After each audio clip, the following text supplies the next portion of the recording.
7:08, la búsqueda del supuesto asesino de Camilita se ha convertido en una cacería en el distrito de Independencia. La policía está buscándolo por todos lados. Rob Reina se encuentra en este distrito y nos cuenta más adelante, Rob.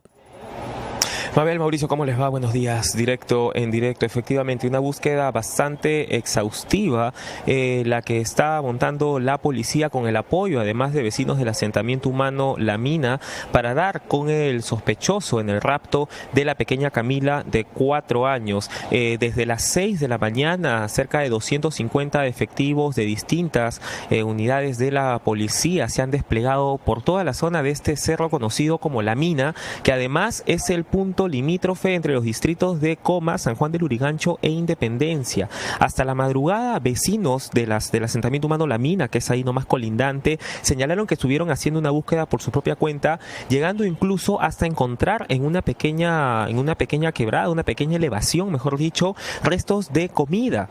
Inclusive llegamos hasta la zona con ayuda también de la policía, porque es una zona bastante complicada, es un terreno bastante agreste, además de una subida bastante complicada, pero pudimos llegar a este lugar y corroborar efectivamente que se encontraban huesos de pollo y un sachet de mayonesa, lo cual para la policía sería básicamente esto pertenecería a este joven sospechoso de 15 años, quien la noche de ayer volvió a su casa en el asentamiento humano Bellavista para abastecerse de ropa y comida, y fue en ese momento en el cual los vecinos dan cuenta a la policía y empieza la persecución. Sin embargo, también la policía señalaba que debido a que este joven conoce muy bien la zona, por un momento fue difícil poder seguirle el rastro. Lo que la policía ha estado confirmando durante toda la mañana era desestimar la hipótesis de que el joven podría haberse escondido en alguna de las cuevas que hay en el lugar, porque en esta zona hay bastantes cuevas en las cuales tranquilamente podría entrar una persona. Es por eso que están peinando la zona todavía, pero además también se espera la participación de mayores elementos de la policía, pero sobre todo de la gente externa y agentes de inteligencia que no están uniformados, quienes puedan también seguir extendiendo un poco más el perímetro hacia los distritos aledaños para finalmente dar con la ubicación de este adolescente de 15 años, principal sospechoso en el rapto y posterior asesinato de la pequeña Camila en Payet. Información a esta hora de la mañana, directo en directo, RPP Noticias. Muchísimas gracias, Rob. Entendemos la indignación de la población, de los vecinos, de la zona, pero lo que hay que hacer en estos momentos es mantener la calma, porque entiendo que ellos han hecho una vigilia fuera de la comisaría y hay que confiar en la policía, en que van a encontrar a este joven, que vamos a tener todas las explicaciones y que la investigación se va a realizar lo más pronto posible. Esto lo digo porque hay que mantener la calma. Una vez que capturen al joven de 15 años que cometió este escalofriante crimen contra Camila de apenas 4 años de edad, reflexionemos todos, porque no nos van a devolver a esta niña de 4 años viva. La captura del joven nos vuelve una sociedad justa y con una policía eficiente. Pero ¿qué está pasando? Que este tipo de casos no son aislados, nos estamos encargando de Camila, pero se han replicado en un periodo de tiempo en Ica, en Ayacucho, en Huánuco, en Iquitos, contra niñas. Queremos más niñas de 4 años realmente en esas condiciones que a todos nos tienen con el alma partida en 10. O sea, ¿qué podemos hacer de ahora en adelante? ¿No? Es muy doloroso. Lo van a capturar, pero ahí no acaba la historia. Tenemos que Está empezando una historia en la que todos y cada uno de los peruanos nos tenemos que involucrar. El respeto se ha perdido para siempre. No hay un trato respetuoso, hay un trato de descalificación sistemática cotidiana. Estamos con 3 profesionales, cada uno desde su especialidad, que nos van a ayudar a decodificar el mundo que hemos construido hasta el día de hoy y qué podemos hacer todos y cada uno de los que están escuchando esta transmisión para mejorar como país, como sociedad. Volvemos a dar la bienvenida a Elizabeth Vázquez, ella es directora del Centro de Emergencia Mujer de Lima Metropolitana. Bienvenida al programa. Mucho gusto, muchas gracias por la invitación, estamos aquí presentes. Elizabeth, nosotros dijimos una cifra antes de ir al corte, se trata de 464 violaciones a menores de edad en nuestro país solo en enero. ¿Esta es una cifra que te sorprende, que ha ido en aumento? ¿En qué momento estamos viviendo? Definitivamente hemos venido trabajando con mujeres y niñas a fin de empoderarlas, a fin de que ya sepan sus derechos y puedan denunciar. Una víctima de abuso normalmente reprime calla, guarda el secreto hasta que hay un detonante. Ahora más mujeres se animan a denunciar, más niñas saben que hecho las está agrediendo y pueden contarle a sus papás de que están siendo víctimas de abuso. Esta cifra sí nos alarma, sin embargo es una cifra que quizás en algunos años atrás no se decía.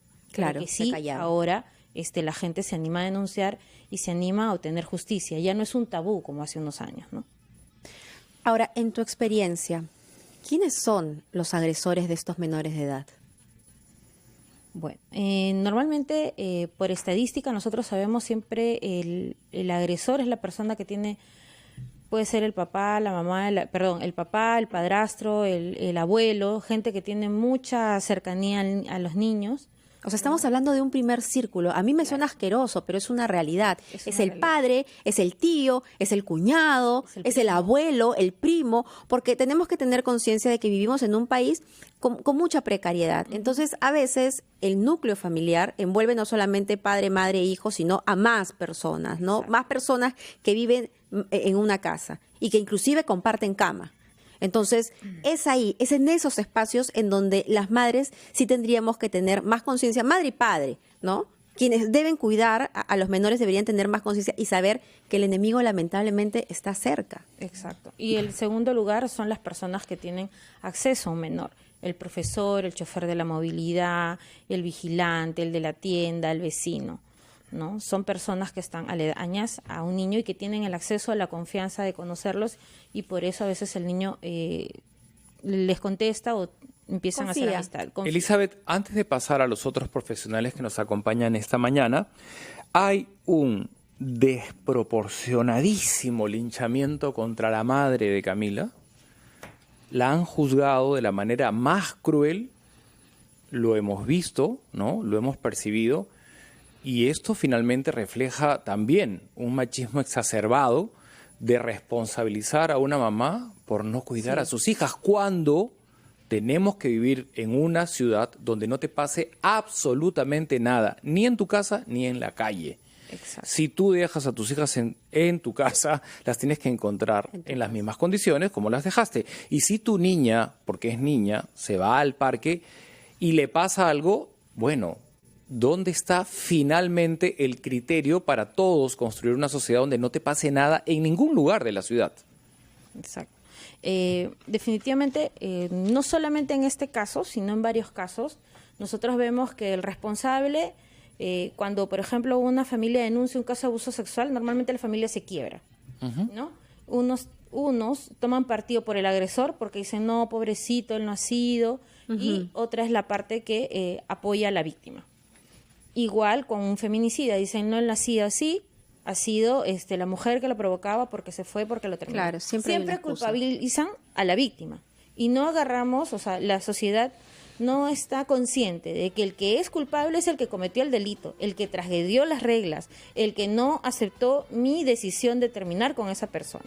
En este caso hay un único responsable que, de acuerdo a las imágenes y en lo que se ha podido avanzar de las investigaciones, es un adolescente de 15 años, que cuando declare y reconstruya la historia se podrá corroborar que fue así, porque de repente hay más información que complementar. Así es, pero hay otra cifra que también nos impacta, es la cantidad de adolescentes que en estos momentos están en centros juveniles por haber violado sexualmente, no solamente a menores de edad, sino también a adultos, son 448. Le vamos a preguntar tras la pausa al doctor Yuri Cutipé, director de salud mental del MINSA, ¿qué pasa por la mente de estos adolescentes? ¿Qué factores? ¿No? Porque tenemos que entender, además de que queremos justicia, pero también tenemos que entender qué es lo que lleva a un joven de 14, 15 años a cometer tremendo crimen. Y si la sociedad cambió y el perfil de los adolescentes lamentablemente es otro, debe haber un marco legal distinto para tratar cuando cometen un delito, porque prácticamente las sanciones son de impunidad. ¿Por qué? Porque son adolescentes. Esta norma legal está contemplando que la adolescencia ha cambiado y que el mundo ha cambiado. Eso lo consultaremos también con la doctora Carolina Miranda, que es abogada penalista. 10:28. Hacemos la pausa, regresamos con más en RPP, confianza por todos los medios. Impunidad. Entonces volvemos a conversar con estos profesionales que nos acompañan esta mañana. Me parece que estaba ya planteado el tema para el director de salud mental MINSA Vimos que la propia madre del adolescente de 15 años lo reconoce en las imágenes y dice, es mi hijo. Y entre las cosas que ha contado es que abandonó el colegio. Él no quiso volver, no hubo forma de persuadirlo, ¿no? Y luego otra vecina que se ganaba la vida vendiendo flores contó también un episodio donde tenía una conducta él violenta, ¿no? Y transgresora. ¿Cuánta atención le está dando el Estado a personas que muestran indicios de desadaptación y que se podrían convertir en violadores? Las estadísticas nos han explotado en la cara y los menores de edad están entrando mayormente por violación. Bueno, en Lima Capital el único centro de rehabilitación de varones que es Maranguita, pero las estadísticas se han disparado sin que el Estado pueda contenerlas. ¿Hay herramientas, centros profesionales, presupuesto para que cambie de ahora en adelante esto? Mauricio, en realidad pensamos que a partir de la sensibilidad actual que hay en la sociedad peruana respecto a la violencia de todo tipo, ¿no? Y en especial contra mujeres y contra niños y niñas, el Estado está haciendo esfuerzos por responder a esas necesidades en los últimos años, ¿no? Por ejemplo, en salud mental, ¿no? Salud mental dentro del sistema sanitario era algo marginal hasta hace poco tiempo. Y recién desde hace 3 años hemos empezado a impulsar desde el Ministerio de Salud la implementación de servicios de salud mental en todo el territorio, que no los teníamos, ¿no? Entonces, este año hemos llegado a los 152 centros de salud mental y el plan es llegar a los 281 centros de salud mental en todo el país el próximo año, y aún así es insuficiente, pero si no se hace este desarrollo y otros desarrollos para llegar con operadores en la comunidad, en realidad los padres van a estar abandonados y doctor, pocos van a poder hacer. Está muy bien y lo aplaudimos y los felicitamos porque cada vez debe ser más normal en nuestra sociedad que si uno identifica que no está bien, me refiero a salud mental, pues vaya a un centro de estos. Pero estamos hablando de identificar, de darle soporte emocional o simplemente ir más hacia atrás, ¿no? Antes del diagnóstico, porque hay algo que se tiene que hacer. ¿Cómo es que se cría? ¿Cómo es que se educa? O simplemente, ¿qué pasó en esa familia para que resulte ser un muchacho capaz de violar, asesinar a una niña? Justamente, Mabel, los apoyos que requieren las familias que tienen hijos son apoyos de profesionales, de operadores, de servicios. Si no tenemos servicios, o sea, los servicios no son solo para hacer diagnóstico cuando ya las personas tienen un daño, sino para hacer prevención en la comunidad. De modo que el trabajo articulado con los colegios, pero también, por ejemplo, con los centros de emergencia mujer y con las municipalidades, apoyar a las familias. Hay un programa bien interesante, por ejemplo, que promueve de vida en los tantos centros de salud mental como en los colegios, que es el programa Familias Fuertes, Amor y Límites, ¿no? En que se trabaja tanto con padres como con hijos. Es un programa que tiene que difundirse en todo el país o cualquier otro que haga posible el apoyo a los familiares, ¿no? Una vez que se produce una tragedia de esta magnitud como la que estamos viviendo, donde la policía aspira a encontrar al responsable del crimen de una niña de 4 años, y el responsable tiene 15 años. La mamá lo ha visto. El Ministerio de Salud va y levanta información de la mamá, del papá, del vecino, del tío, y tiene un plan para que esto no se repita en ningún otro barrio del país. Ahora que tenemos servicios, es posible realizar en los territorios donde los tenemos. ¿Quién está trabajando, por ejemplo, con la familia del adolescente que la policía lo está buscando? En este momento estamos trabajando con varios servicios, ¿no? Uno, con el servicio correspondiente al Centro de Salud Mental de donde viven estas personas en Lima Norte, y también estamos viendo el trabajo con los centros de salud mental de Pasco, donde reside la familia, ¿no? O sea, este trabajo el soporte que se tiene que dar, tiene que ir en función hacia dónde se mueve la familia y hacer las coordinaciones para que no se pierda la cadena de protección, ¿no? Lo ideal también sería tener, así como sabemos cuántos alumnos hay, también cuántos están desertando, porque la deserción escolar es un factor importantísimo en la construcción de un delincuente. Y usted puede hacer una encuesta en Lurigancho, en todos los penales, muchos de ellos han desertado en la escuela. Pero otro tema que también nos importa es la mirada legal, porque estamos hablando de algo que se realiza con maldad, con alevosía, pero al mismo tiempo estamos hablando de un joven de 15 años. ¿No sería tiempo ya de que la ley pueda también enfocar este tipo de infracciones? Porque no le podemos llamar delitos en un menor de edad ya como si fueran adultos. La doctora Carolina Miranda, que es abogada penalista, nos responde. Así es, Mabel, es verdad lo que dices, no se le puede decir que es que ha cometido un delito, sino una infracción a la ley penal. Imagínese, tremenda tragedia, tremendo crimen. Claro, para las personas que de repente no conocen mucho el derecho y son personas comunes, no padres de familia, esto uno puede solicitar de que hasta cadena perpetua o pena de muerte o lo que sea, ¿no? Porque es indignante lo que ha sucedido. Sin embargo, nuestra ley pues tiene una protección al adolescente, ¿no? Si queremos cambiarlo, tendríamos que presentar un proyecto de ley de repente de que puedan tomarle algún tipo de examen psicológico para ver en qué grado de mentalidad se encuentra también, ¿no? Porque ahora no la ley no está escrita en piedra necesariamente y los adolescentes de estos tiempos muestran una conducta que no amerita la protección legal que estamos profesando, ¿no? Por ejemplo, Gringallo, yo me acuerdo que basado en que era un menor de edad, ¿a cuántas personas mató? Y fue tratado como menor de edad. Individualizando los casos, el derecho, el Código Penal, puede ver que no todos los menores de edad ameritan esta protección. ¿Se puede individualizar caso por caso y procesarlos como tal? Claro, Porque irnos a este universo de que son menores de edad, no los toquen, no es así. Ellos están demostrando que tienen mucha más maldad que un mayor de edad y no tienen límite alguno. Así es, en todo caso ahí lo que se tendría que hacer es evaluarlo, ¿no? Psicológicamente en qué nivel de mentalidad se encuentra, porque como bien dices, ¿no? Hay adolescentes de que por más de que lo hayan internado y hayan dado sus medidas socioeducativas, ¿no? Y entre comillas lo hayan rehabilitado, pero vuelve nuevamente a su entorno familiar que no lo apoya, sino que ni lo tiene y que ni lo atienden, entonces vuelve nuevamente a cometer lo mismo, ¿no? Entonces está así, es reincidente.